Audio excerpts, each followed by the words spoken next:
What's up, everybody? Those that don't know, my name is Joey. Most people know me by Snowroc. Man, today, you know what I'm saying, we back on prison politics. We back on prison politics. And for those that don't know, I spent most of my life inside of a cage of some sort. You know what I mean? I've been in and out of the judicial system since I was 9 years old. My first offense was assault with a deadly weapon. I felt, you know what I'm saying, I was, you know what I'm saying, protecting my mom, you know what I'm saying, somebody broke my mom's jaw and, I had to do something. So that's, you know what I'm saying, long story short, I've been in this system way too long.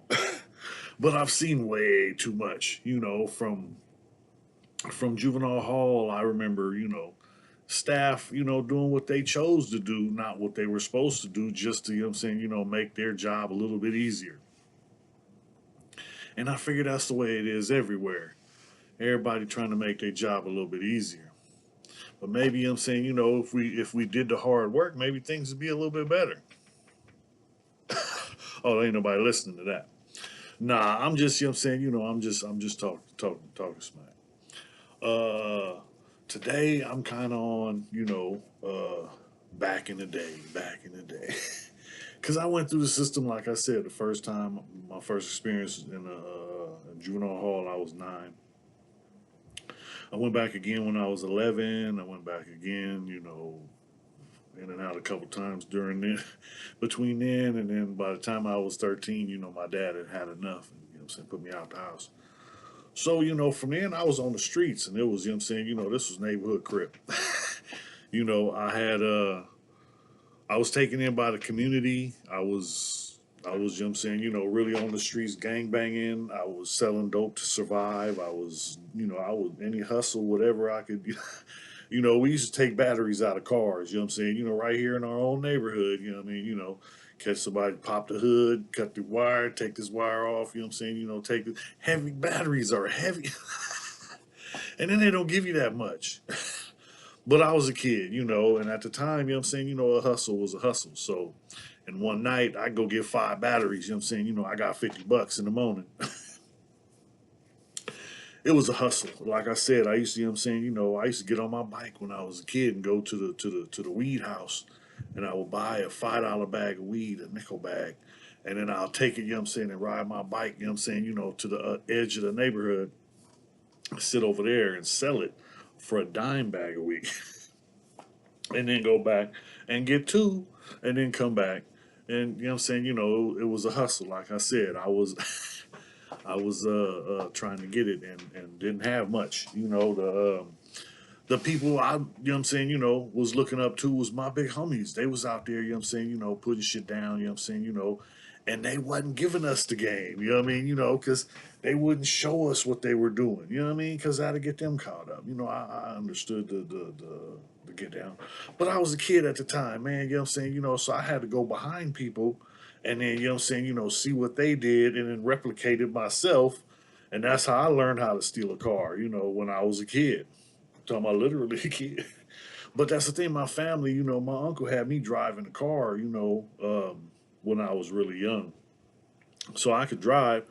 Now it's, what I mean, and my neighborhood was known for the mad drivers. You know what I mean? I was trying to be one of the mad drivers. I was, a little kid, watching the homies, drive around doing donuts, peeling out, in hot models, and and I want to do that too. So soon I picked it up, and next thing I was out in the streets, and it was bad. Because I got a reputation for my wheel skills. I ain't never got caught up. If I was behind the wheel, I'm not. You ain't catching me. But nah, that was me doing the wrong thing. So I'm doing things different now. I'm all legit. Living my best life. And don't get me wrong. I have fun doing some of those things, but for the most part, it was work. It was, it was a hustle. This is what I have to do to live. This is what I have to do to survive, because I didn't know no other way. You know what I mean? Like I said, the community took me in, but wasn't nobody gonna pay my way. You know, I'm sure I could have went to the system and told some social worker, the police, and they would have put me in some group home or something like that. And I was at home. I was in my hood, you know what I'm saying? You know, so I was comfortable. And that's one thing, you know, a lot of people don't know. So me being a white boy in an all black neighborhood, you know what I mean? You know, I got picked on a lot. That goes without saying, right? You know what I'm saying? You know, whatever is different is going to be the focus point of most of the, you know what I'm saying? You know, so I stand out. You can't, you know what I'm saying? You know, blonde hair, blue eyes, you know what I mean? You know, ain't no, wait a minute. Nah, I stand out. So that's, you know what I mean? You know, gonna make me a target for certain things, you know, jokes, you know what I'm saying? Ass whoopings. I took my fair share, you know, but the homies, you know what I'm saying? You know, some of the homies, some of the homies trying to get rid of your boy. But some of the homies was trying to toughen me up, you know, because when I was a kid, you know, I would let you know what I'm saying, you know, get away with doing something to me so that I didn't have to, you know what I'm saying, you know, fight you and your brother. I didn't have nobody, you know what I'm saying, you know, to go get. I didn't have nobody to have my back. So, you know what I mean? You know, I was, man. And when I was young, I would let shit slide so I wouldn't have to fight more. But then I got tired. It just kept going and going and going. And you get to a point where, you know, you ain't fisting the beat pushing. So that was it. You know what I mean? You know, so once I got to that point, it's like, okay, you know what I mean? You know, and now I'm big. I've always been big for my age. So I'm a big ass 13-year-old fighting grown ass men. Yeah, you know what I mean? Grown ass men, motherfuckers in their 20s. And you know what I'm saying? You know, it's been many, you know, the homies, you know what I'm saying? The homies gave me the blues. But all the shit that I had to go through growing up in the hood, if I wouldn't have went through that, I wouldn't have been able to survive all the shit I had to go through in prison. Because in prison, I'm considered a race traitor. And so the Aryan Brotherhood, and the Nazi lowriders, and the skinheads, they got hits out on me because I'm white and I'm running with the blacks. I'm in the cell with a black. You know what I'm saying? You know, I'm a Crip. And that's against the rules, against the prison politics, because I'm not, you know what I'm saying, going with my people. You know what I'm saying? You know, and you know what I'm saying?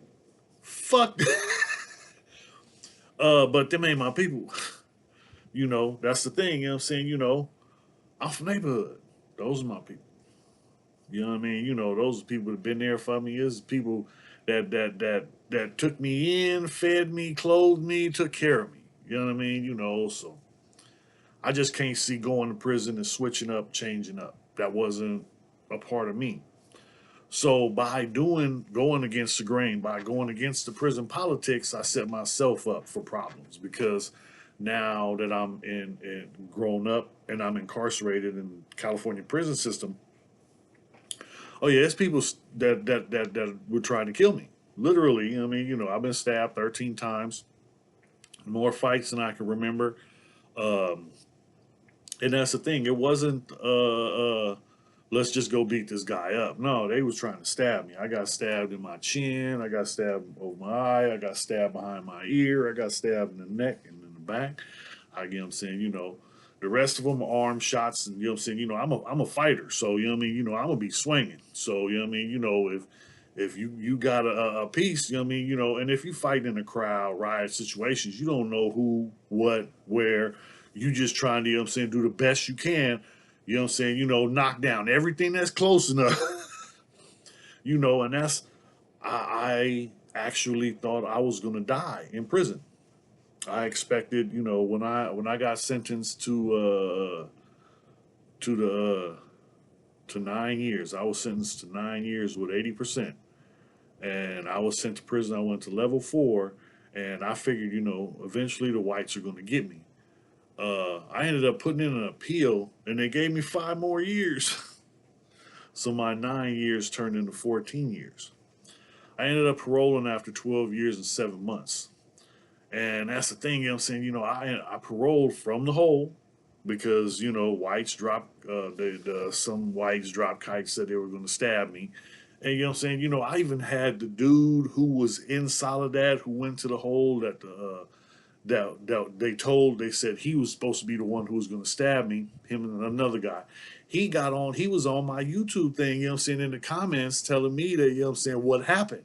And I'm like, wow, you know what I mean, you know, because, you know what I mean, that's the thing. I was on the yard for 4 months. You know what I mean? If you wanted me, you could have got me. I don't hide from nobody. I've been mainline my whole time. You know what I mean?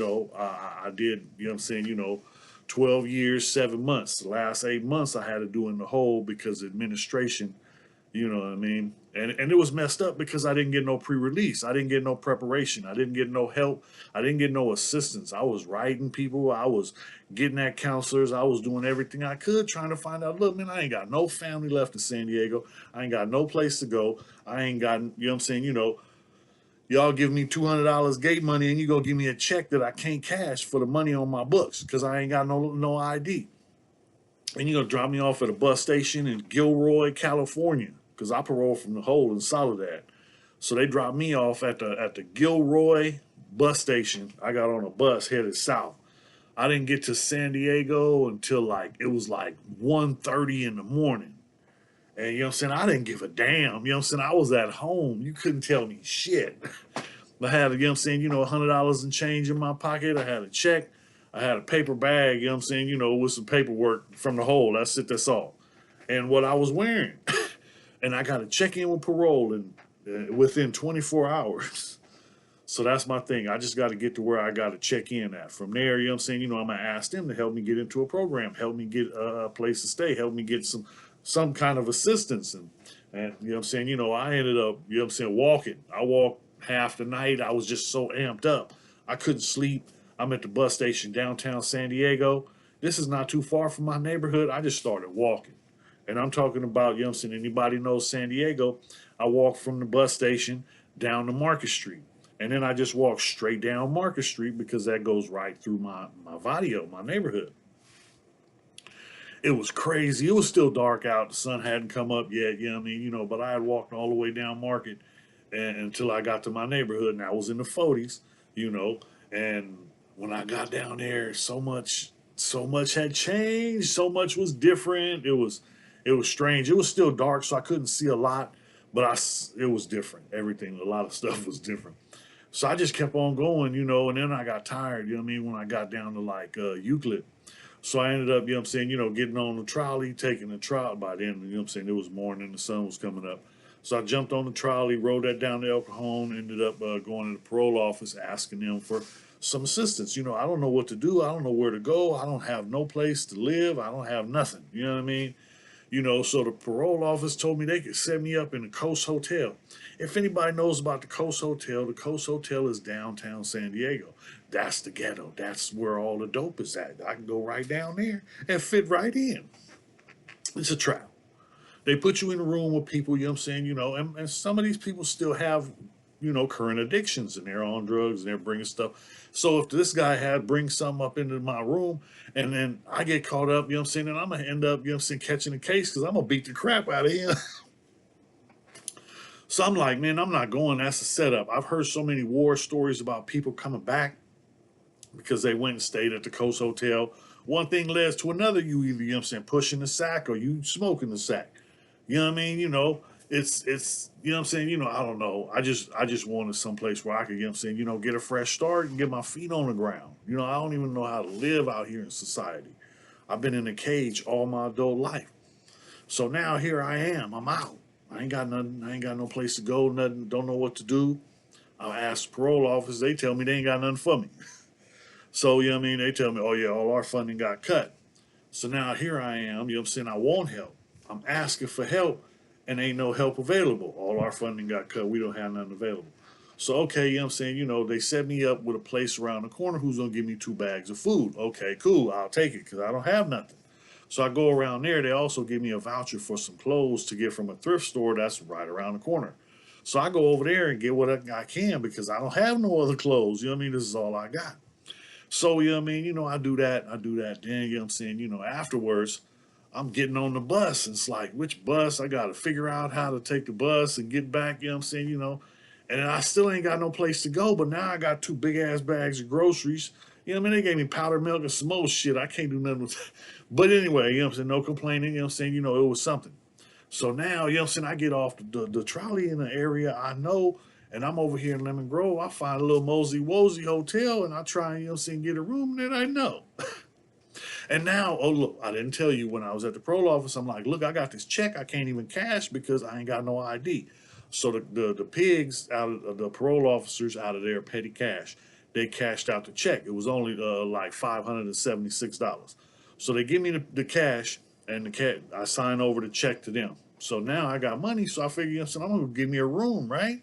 So I go over there trying to give me a room, but they won't give me a room because I don't have a damn ID. So here I am, I don't know what to do. So I call my PO. I call my PO, hey man, I'm trying to get this. So he's like, all right, well, where you at? You know what I mean? So he comes by and he shows his ID so that I can get this room. And he tells me, if anything happens in this room, that's my ass. So I don't care. I just need a place, to lay my head, to think and find, to find somewhere to go. I don't, So I end up getting a room. And then the next day, I went and ripped some pages out of the phone book. I found a phone booth. So I took the pages out of the phone book for recovery programs. Sober living. And I ended up finding a place that was near to where I was at. So I went there first, and I was to just walk in, and see what they say. So I ended up walking in, and it was the Heartland House on Streamview. And they ended up, the dude was like, man, look, what if I told you to go get your stuff right now? I'm like, I'll go get my stuff right now. So he said, go get your stuff. And he gave me a bed and a wardrobe with drawers. And this was my section. It was 4 other beds and wardrobes in the room. It was 4 other guys, sometimes not. Then there was 2 bedrooms. Each room had 2 beds in it, and 2 wardrobes, and each person that was there. So it's 8 on each side. 8 on east side, 8 on the west side. It was cool. I needed structure. I was used to a set way of things going, and that's the way it was. Incarcerated, you count on, child. You count on, you know what I mean. Ain't nobody gonna, ain't nobody taking care of me.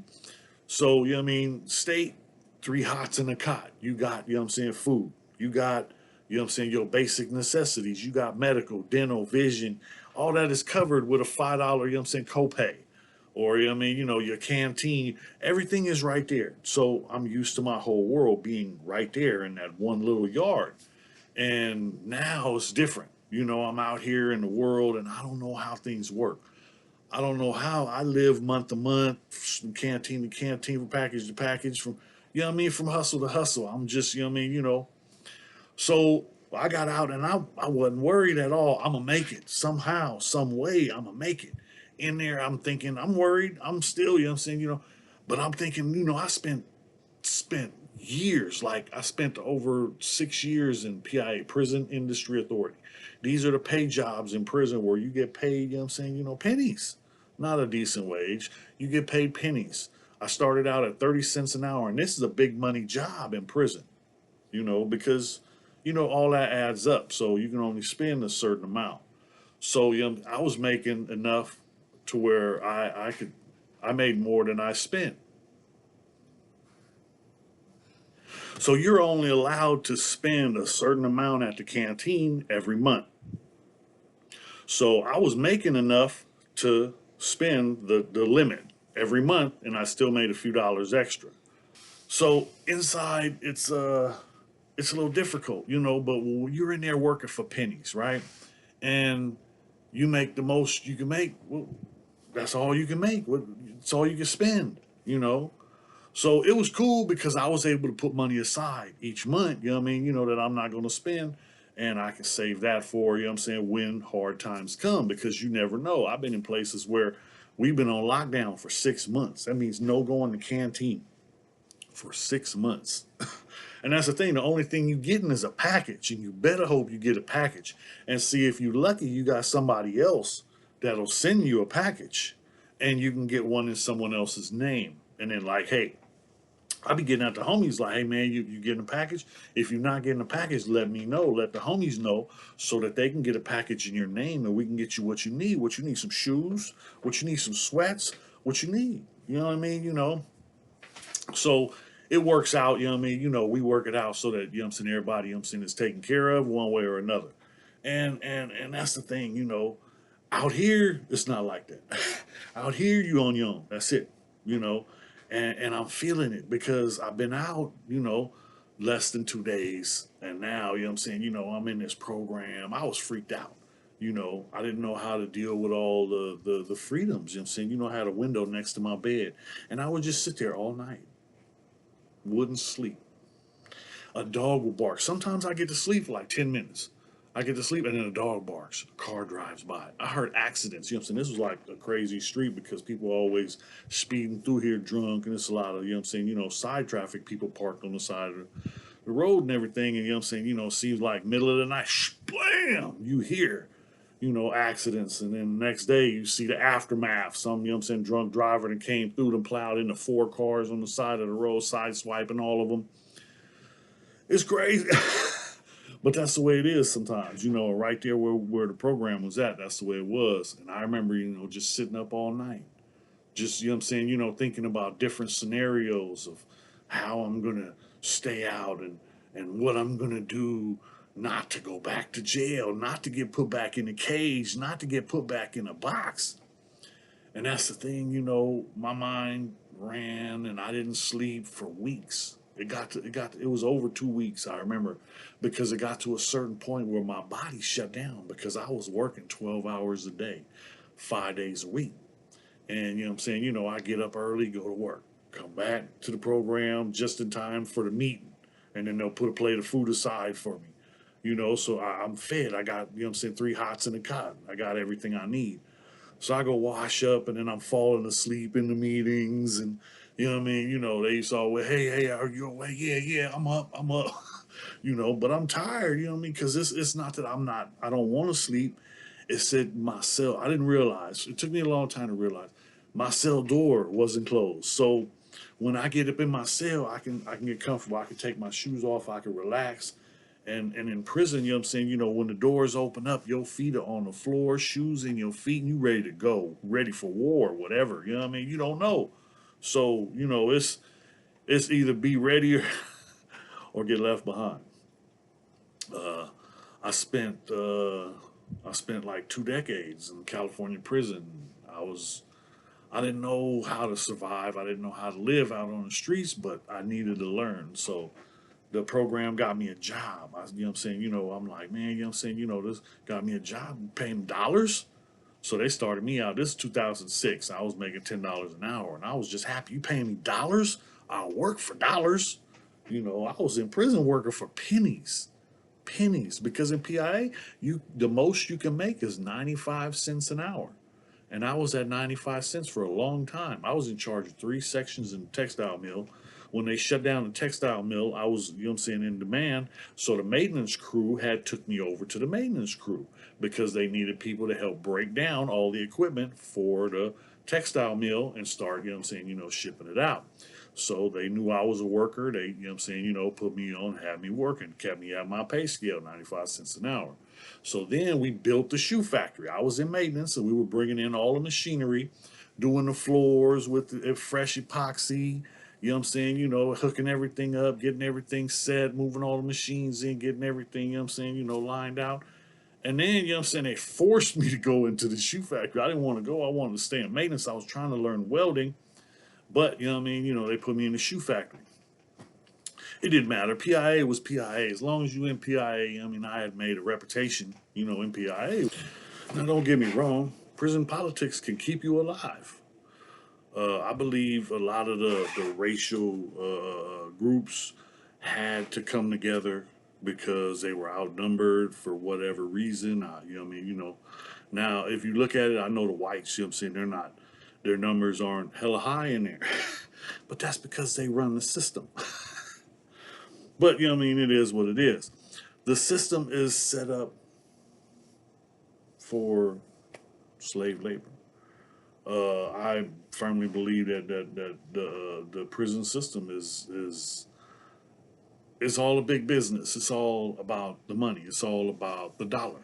Uh, and you can see it. Look at it. If you look at the numbers and see how some of the laws are made. Now I go back to the '80s when things was different. When if you was white and a white kid, you get caught with some powder cocaine. it's a misdemeanor. But if you're in the hood and you get caught with some rock cocaine, some crack cocaine, then that's a felony, punishable by mandatory sentences of long terms, starting out, you know what I'm saying, like 5 years. Mandatory, you have to do 5 years. And this is ridiculous, but this is designed to go after the low income, the dark communities, and take advantage of them because they don't have anything. They struggling. So here, you know what I'm saying, the CIA drops cocaine off in the ghetto, and you know what I'm saying, yeah, you guys going to take care of that and sell it, and now, you know what I'm saying, they created an epidemic.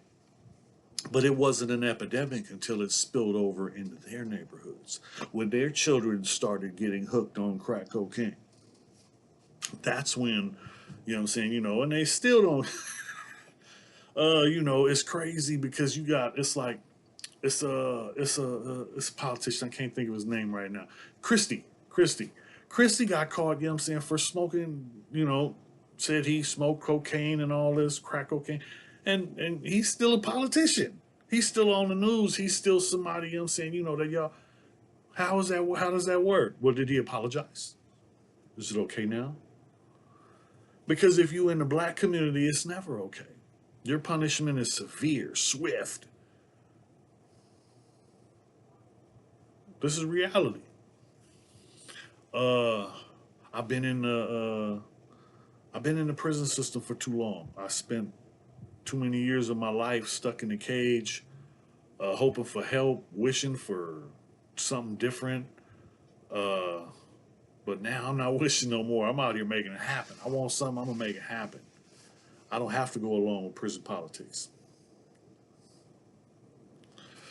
But I'm out here living my best life, folks. I'm still out. I'm still, you know what I'm saying, just a working man. I got a good job, you know what I'm saying. I'm out right now, you know what I'm saying, rehabbing my shoulder. But I'm looking forward to going back to work. I'm looking forward to getting back, you know what I'm saying, joking with my guys and, you know what I'm saying, cracking jokes and having fun, I miss you guys. You better be hitting that like button and that share, you know what I'm saying, send this to somebody. Hey, I want everybody, you know what I'm saying, to do me a favor, man. Hit that subscribe, like, and share. Send this to somebody. If you can, do me a favor, you know what I'm saying, go and watch one of the old videos. Go watch one of the go watch whiteCrip versus Blood. Go watch, you know what I'm saying, whiteCrip in Corcoran, Corcoran State Prison. I got a bunch of them. Go watch one of the other videos. Thanks. I hit the streets, I'm happy just to be alive. Survived 2 decades, had to fight just to